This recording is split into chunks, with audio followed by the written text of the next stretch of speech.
بسم اللہ الرحمن الرحیم۔ تقسیم الفعل باعتبار زمنی، فعل کی تقسیم اس کے زمانے کے اعتبار سے۔ بیٹا فعل وہ ہوتا ہے جو کسی خاص زمانے پر دلالت کرے،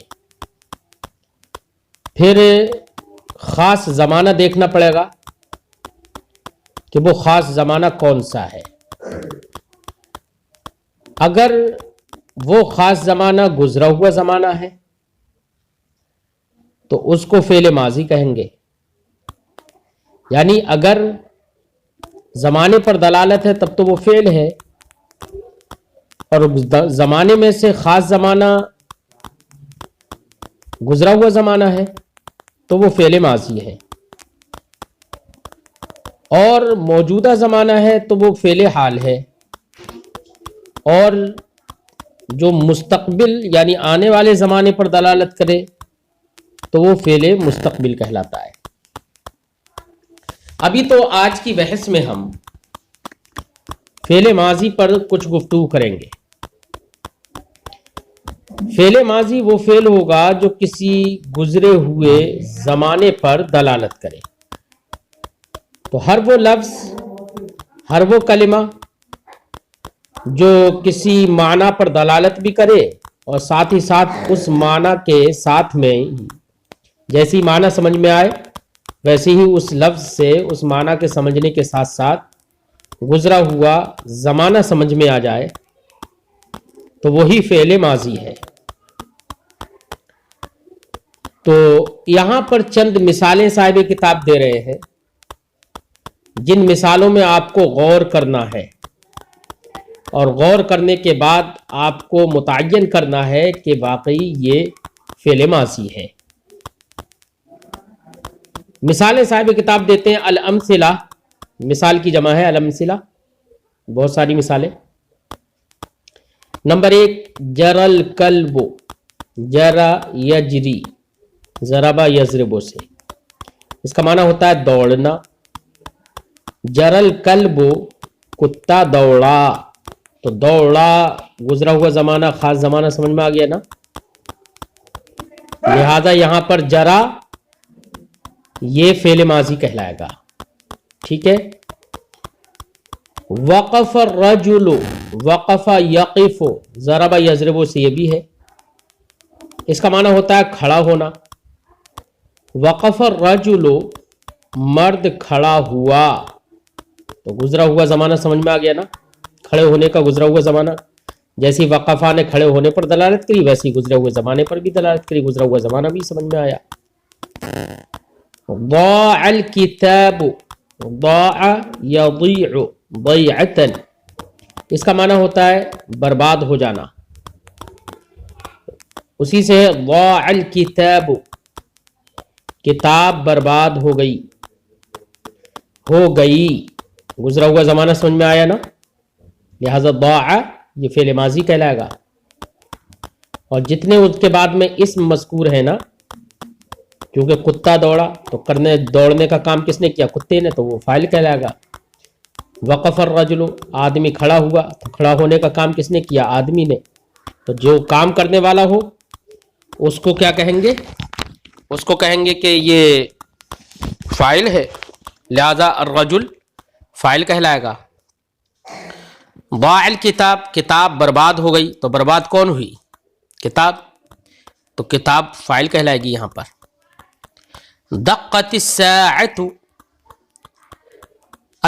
دق یدق، دق نصر ینصر سے، اس کا معنی ہوتا ہے بجنا، اور اس کا معنی کوٹنا بھی ہوتا ہے، بجانا بھی ہوتا ہے۔ دقت الساعۃ، الساعۃ کا معنی گھنٹہ بھی ہوتا ہے، تو معنی ہوگا دقت الساعۃ، گھنٹہ بجا، تو یہاں پر بجا گزرا ہوا زمانہ سمجھ میں آیا، ٹھیک ہے۔ وہیں پر یہ بھی سمجھ میں آیا کہ بجنے والی جو ہے وہ الساعہ گھنٹہ ہے، تو الساعہ فاعل ہو جائے گا۔ لیکن اس سے پہلے جو 3 مثالیں گزری ان میں آپ نے دیکھا تھا کہ جو فعل ماضی کا صیغہ جرا وقف ضاع ہے وہ تینوں صیغے مذکر کے ہیں، واحد مذکر غائب. کیوں؟ اس لیے کہ ان کا فاعل جو اس میں ظاہر ہے الکلب، الرجل، الکتاب، وہ مذکر ہیں، اس لیے وہاں پر صیغہ فعل کا مذکر لایا. یہاں پر الساعۃ میں تا لگی ہوئی ہے تو یہ مؤنث ہے، لہذا اس کے لیے فعل مؤنث لایا گیا. دقت واحد مؤنث غائب کا صیغہ ہوگا. دقت الساعۃ، گھنٹہ بجا. جاءت البنت، جاء یجیء جیئن، اس کا معنی ہوتا ہے آنا. جاءت البنت، لڑکی آئی. یہاں پر بھی آئی گزرا ہوا زمانہ سمجھ میں آیا تو ماضی سمجھ میں آ گیا. اور جاءت یہاں پر صیغہ مؤنث بھی ہے. کیوں؟ اس لیے کہ فاعل البنت وہ فاعل ہے اور وہ ہے مؤنث. اس سے یہ بھی سمجھ میں آیا کہ فاعل اگر مذکر ہو تو فعل مذکر لائیں گے، فاعل اگر مؤنث ہو تو فعل مؤنث لائیں گے. یہ بھی سمجھ میں آ گیا. باضت الدجاجۃ، باض یبیض بیضا، اس کا معنی ہوتا ہے انڈا دینا. الدجاجۃ کا معنی ہوتا ہے مرغی. باضت الدجاجۃ، مرغی نے انڈا دیا. انڈا دیا گزرا ہوا زمانہ سمجھ میں آ گیا نا، ماضی ہے لہذا کہیں گے کہ باضت یہ ماضی ہے. ساتھ ہی ساتھ یہ بھی سمجھایا کہ الدجاجۃ فاعل مؤنث ہے تو فعل اسی لیے مؤنث لایا گیا. ٹھیک ہے، ہم نے تھوڑی توضیح ان جملوں کو پڑھاتے ہوئے ابھی کر دی. اب یہاں پر نیچے جو ہم نے باتیں بتائی ہیں انہی کو تفصیل سے نیچے صاحب کتاب بتا رہے ہیں. ٹھیک ہے، وہ فرماتے ہیں البحث. البحث کا معنی تلاش و جستجو، ٹٹول. اب یہاں پر تلاش و جستجو کریں گے، ٹٹولیں گے کہ کون سا جملے کے اندر کون سا لفظ فعل ہے اور فعل ماضی کیسے ہے، وہی سب بتائیں گے جیسے ہم نے آپ کو بتایا. تأمل الکلمات الاولی فی الامثلۃ السابقہ. تأمل، تأمل یتأمل، تأمل باب تفعل سے فعل امر ہے. تأمل اس کا معنی ہوتا ہے غور و خوض کرنا. تأمل تم غور و خوض کرو. الکلمات الاولی فی الامثلۃ السابقہ، گزری الامثلۃ السابقہ گزری ہوئی مثالیں، فی الامثلۃ السابقہ گزری ہوئی مثالوں میں. الاولی الکلمات الاولی پہلی کلمات. پہلے کلمات کون سے ہیں؟ ظاہر بات ہے جرا الکلبوں میں پہلا کلمہ جرا ہے اور دوسرا کلمہ الکلب ہے.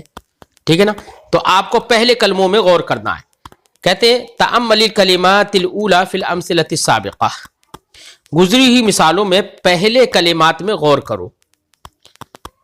تجدھا افعالا، ان پہلے کلمات کو آپ افعال پائیں گے. وجد یجدو سے پانا. تجدھا افعالا، آپ ان پہلے کلمات کو افعال پائیں گے. کیوں؟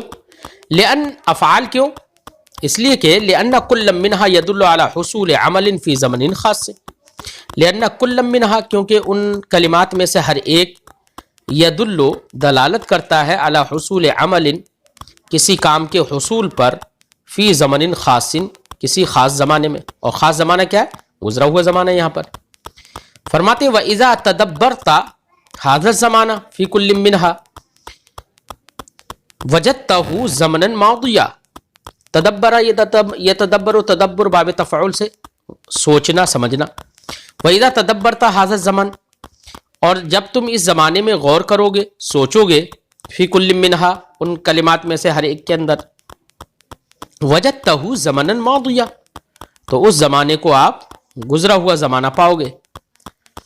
فَكَلِمَةُ جَرَا فی المثال الاول، تو پہلی والی مثال میں کلمہ جرا جو ہے، جرا تدل علی الجری فی الزمان الذی مضى قبل التکلم، یہ جرا دلالت کرتا ہے دوڑنے پر، علی الجری دوڑنے پر. کون سے دوڑنے پر؟ فی الزمن الماضی، فی الزمن الذی اس زمانے میں دوڑنے پر دلالت کرتا ہے. الذی مضى جو زمانہ گزر گیا ہے، قبل التکلم بولنے سے پہلے. بول تو ہم اب رہے ہیں جر الکلب، اور کتا تو پہلے دوڑا ہے، تبھی تو مانا ہوا کہ کتا دوڑا، خبر دے رہے ہیں. اب تو بولنے کے وقت میں تو ہم خبر دے رہے ہیں. کتا تو پہلے دوڑا ہے. تو بولنے کے زمانے سے پہلے زمانے میں دوڑنے پر اس کلمے نے دلالت کی جرا نے. ایسی دوسری والی مثال میں وکلمۃ وقفہ فی المثال الثانی، دوسری والی مثال میں وقفہ کلمہ جو ہے تدل علی الوقوف فی الزمن الذی مضى قبل التکلم ایضا، وہ بھی دلالت کرتا ہے وقوف پر یعنی کھڑے ہونے پر. فی الزمن الذی مضى، اس زمانے میں جو زمانہ گزر گیا، قبل التکلم بولنے سے پہلے. ٹھیک ہے، بول اب رہے ہیں وقف الرجل، بولنے سے پہلے جو زمانہ گزر گیا اس میں آدمی کھڑا ہوا. ٹھیک ہے، تو گزرے ہوئے زمانے پر دلالت کر لی وقفہ نے. وَهَلُمَّ جَرَّا، اسی طریقے سے آپ چلتے رہیے. ضاع کتاب میں بھی آپ کہیے کہ ضاع یہ ایسا کلمہ ہے جو دلالت کرتا ہے ضیعت پر یعنی کھو جانے پر اور برباد ہونے پر. ٹھیک ہے، گزرے ہوئے زمانے میں، بولنے سے پہلے جو زمانہ گزر چکا ہے اس زمانے میں. ایسی دقت الساعتوں میں بھی کہیں گے، جاءت البنتوں میں بھی کہیں گے، بعضت الدجاجتوں میں بھی ایسی کہیں گے. وَهَلُمَّ جَرَّا، اسی طرح سے چلتے رہو، ہے ساری مثالوں میں غور کرتے رہو. وَلِذَلِكَ تُسَمَّى كُلُّ كَلِمَةٍ مِّنَ الْكَلِمَاتِ فِعْلًا مَاضِيًّا، اسی لیے ان کلمات میں سے ہر ایک کلمے کو فعل ماضی نام رکھا جاتا ہے. تسمى نام رکھا جاتا ہے. وَلِذَلِكَ تُسَمَّى، اسی لیے كُلُّ كَلِمَةٍ، اسی لیے ان کلمات من الکلمات، کلمات میں سے ہر کلمے کا نام رکھا جاتا ہے فعلا ماضیہ، فعل ماضی. ٹھیک ہے، کیونکہ گزرے ہوئے زمانے پر دلالت کی. کذالک جمیع الکلمات التی من ھذا النوع، ایسی ہی سارے وہ کلمات جو اس قسم کے ہوں گے، اس قسم سے ہوں، یعنی جو گزرے ہوئے زمانے پر دلالت کرے، بولنے سے پہلے جو زمانہ گزر گیا اس پر جو دلالت کرے، وہ سارے کے سارے کلمات کیا کہلائیں گے؟ فعل ماضی کہلائیں گے. ٹھیک ہے، اب یہ تو بات سمجھ میں آ گئی. اب اس کا ایک قاعدہ بتا رہے ہیں آپ کو، تاکہ آپ قاعدہ یاد رکھیں، اور قاعدہ یاد رکھنے کے ساتھ آپ ہر کلمے کے اندر غور کریں کہ اگر گزرے ہوئے زمانے پر دلالت کر رہا ہے تو وہ فعل ماضی ہے.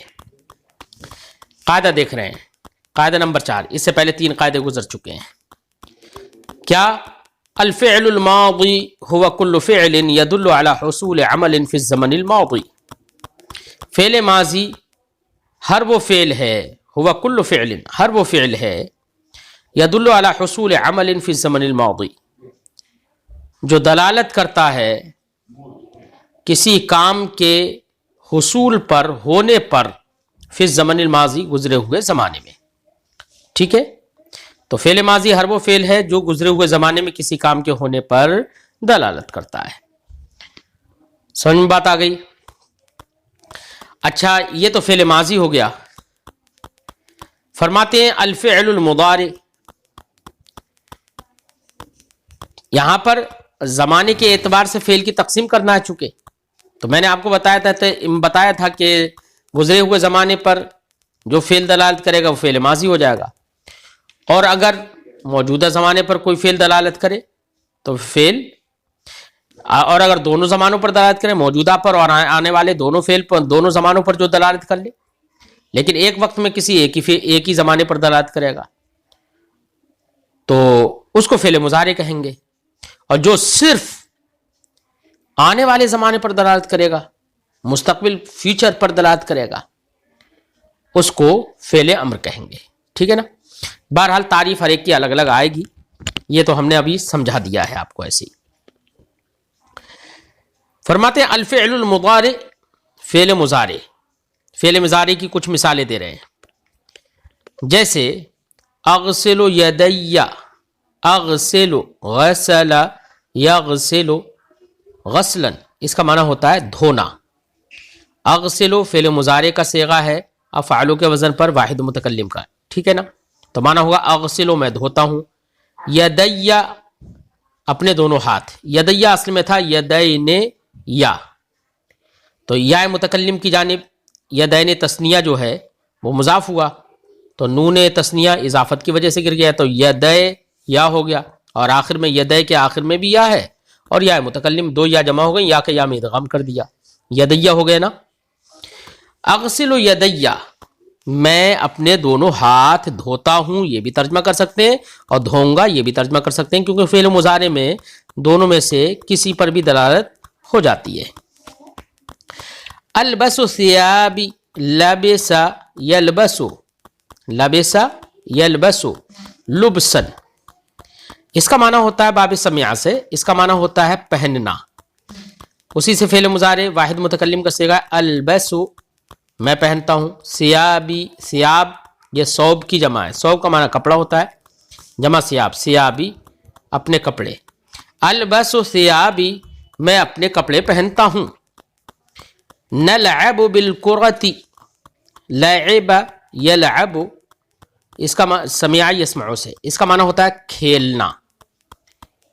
نلعب فعل مضارع جمع متکلم کا صیغہ ہے، آپ نے نفعل پڑھا نا اس کی وزن پر، نلعب ہم کھیلتے ہیں، بالکرۃ، الکرۃ کا معنی ہوتا ہے گیند، نلعب بالکرۃ ہم گیند سے کھیلتے ہیں، بال سے کھیلتے ہیں، ٹھیک ہے۔ نمشی فی الحقول، مشا یمشی مشین، اس کا معنی ہوتا ہے پیدل چلنا، قدموں پر چلنا ہے۔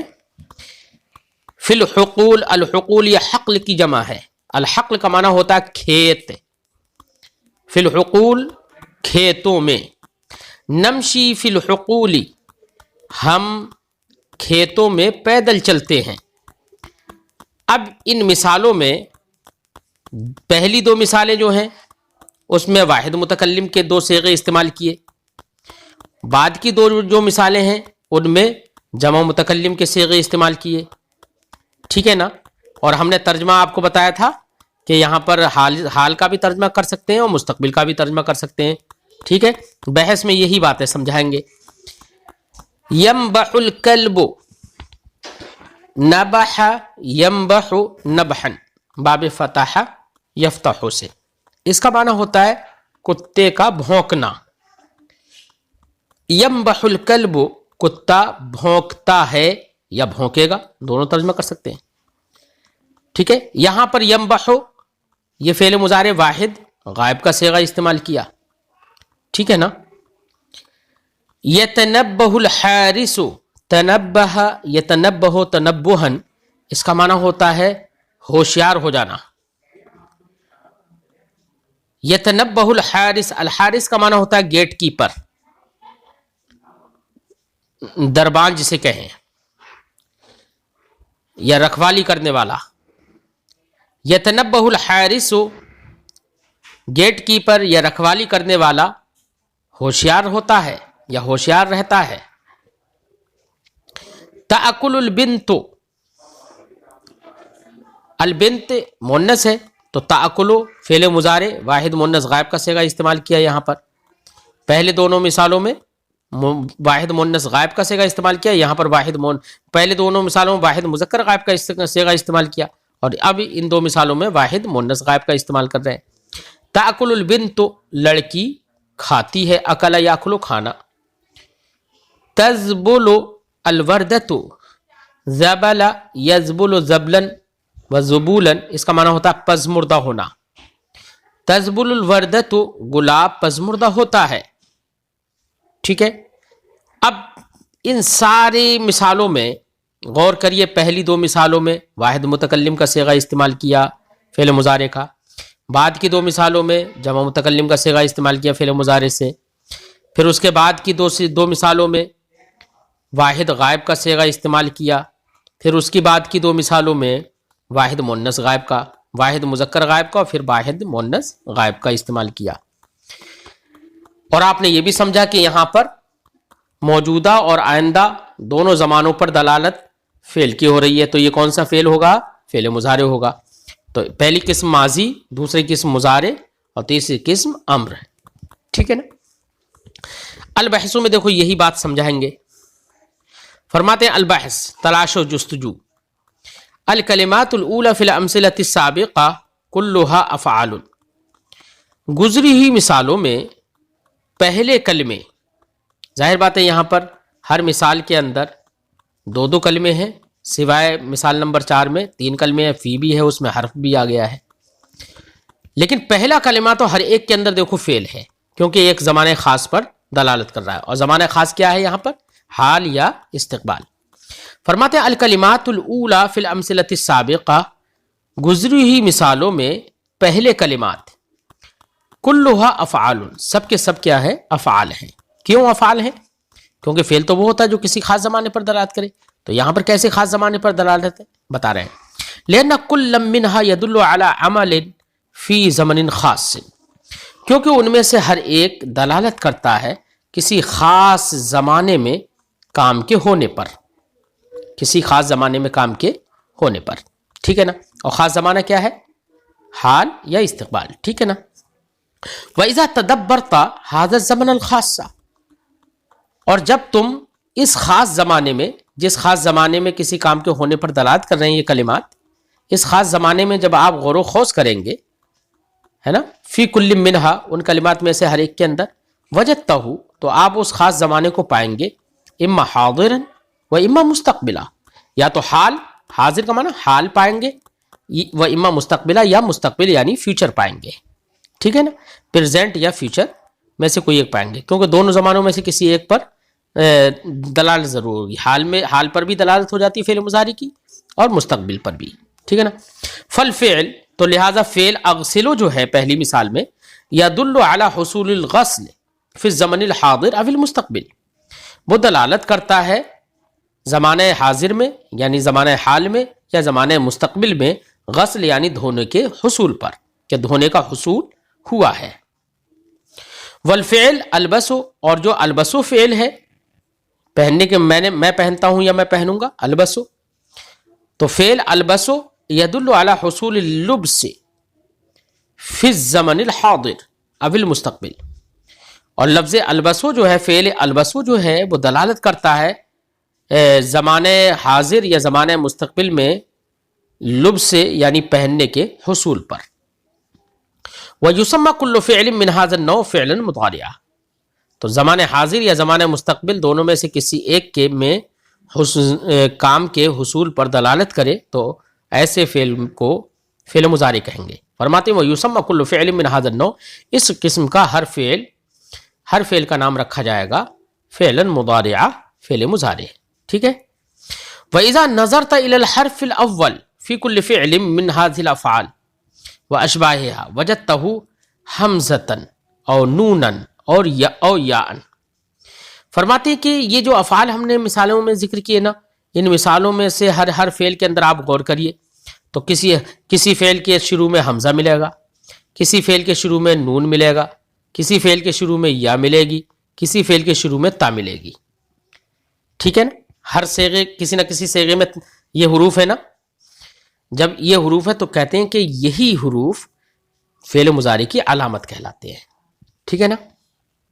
فرماتے وَإِذَا نَظَرْتَ إِلَى الْحَرْفِ الْأَوَّلِ، اس فی کل فعل من هذه الافعال، ان افعال میں سے ہر فعل کے اندر حرف اول میں جب آپ غور کریں، حرف اول میں غور فرماتے ہیں کہ اذا نظرت الى الحرف الاول في كل فعل من هذه الافعال واشباهها، جب تم ان افعال میں سے ہر ایک فعل میں، واشباهها، اور ان افعال جیسے دیگر افعال، اشباہ شبہ کی جمع یعنی ان کے مشابہ دیگر افعال، یہ تو ہم نے چند صیغے یہاں پر، چند افعال یہاں پر ذکر کر دی، ان کے علاوہ بھی بے شمار افعال ہیں نا، تو کہہ رہے ہیں ان افعال میں سے یا ان کے مشابہ دیگر افعال میں سے ہر فعل کے حرف اول میں جب آپ نظر کریں، غور کریں، وجدتہ حمزۃ، تو شروع میں آپ حمزہ پائیں گے، اور نونن یا نون پائیں گے، او یاءن یا پائیں گے، او تاءن یا تا پائیں گے۔ وتسمى هذه الاحرف الاربع، یعنی چار حروف کا، الاحرف حرف کی جمع، وتسمى هذه الاحرف الاربع، تو ان چاروں حرفوں کا نام رکھا جاتا ہے احرف المضارعتی، حروف مضارع، کیا ہے؟ حروف مضارع، یا انہی کو کہہ لو علامات مضارع، ٹھیک ہے نا؟ تو اب یہ ہم نے مثالیں سمجھی، ٹھیک ہے؟ اب کہیں پر بھی کوئی اس طرح کا فعل آئے جو کہ حال و استقبال دونوں میں سے کسی ایک خاص زمانے پر دلالت کرے، تو اسی کو فعل مضارع کہیں گے اور اس کے شروع میں علامت مضارع لگی ہوئی ہو. ٹھیک ہے. اب اس پر ایک قاعدہ بتا رہے ہیں، یعنی قاعدہ کا مطلب کیا ہے کہ فعل مضارع کی تعریف کر دے رہے ہیں. فرماتے ہیں القاعدہ، قاعدہ نمبر 5 ہے یہ. فرماتے ہیں الفعل المضارع هو كل فعل يدل على حصول عمل في الزمن الحاضر او المستقبل. فعل مضارع هو كل فعل، ہر وہ فعل ہے، يدل على حصول عمل في الزمن الحاضر او المستقبل، جو زمانہ حاضر یا زمانہ مستقبل میں کسی کام کے حصول اور ہونے پر دلالت کرے. ٹھیک ہے، یہ فعل مضارع ہے، چاہے زمانہ حاضر میں دلالت کرے یا زمانہ مستقبل، دونوں میں سے کسی ایک میں، یعنی احتمال دونوں کا رہے گا، تو اسی کو فعل مضارع کہیں گے. فرماتے ہیں ولا بد ان یکون مبدوءا بحرف من احرف المضارع. ولا بد، لا بد کا معنی ہوتا ہے ضروری، ولا بد اور ضروری طور پر، یقینی طور پر، ان یکون مبدوءا، یہ فعل مضارع شروع ہوگا. مبدوءا کا معنی شروع، ان یکون مبدوءا ضروری طور پر فعل مضارع شروع ہوگا بحرف من احرف المضارع، حروف مضارع میں سے کسی حرف مضارع سے. یعنی اس کے شروع میں حروف مضارع میں سے جو 4 حروف ہم نے بتائے، ان حروف میں سے کوئی نہ کوئی حرف اس کے شروع میں ہوگا. اور وہ حروف مضارع ہیں کیا؟ وہی الحمزۃ والنون والیاء والتاء، وہ حمزہ ہے، نون ہے، یا ہے، تا ہے. تو بیٹا یہ فعل ماضی اور فعل مضارع ابھی ہم لوگوں نے پڑھے. ٹھیک ہے نا؟ آپ ان مثالوں پر غور کریے اور فعل ماضی اور فعل مضارع کی تعریف یاد کریے. ٹھیک ہے، اور تعریف یاد کر کے ان مثالوں میں غور کریے اور ان کا صحیح ترجمہ کریے اور الفاظ کے معنی بھی یاد کریے.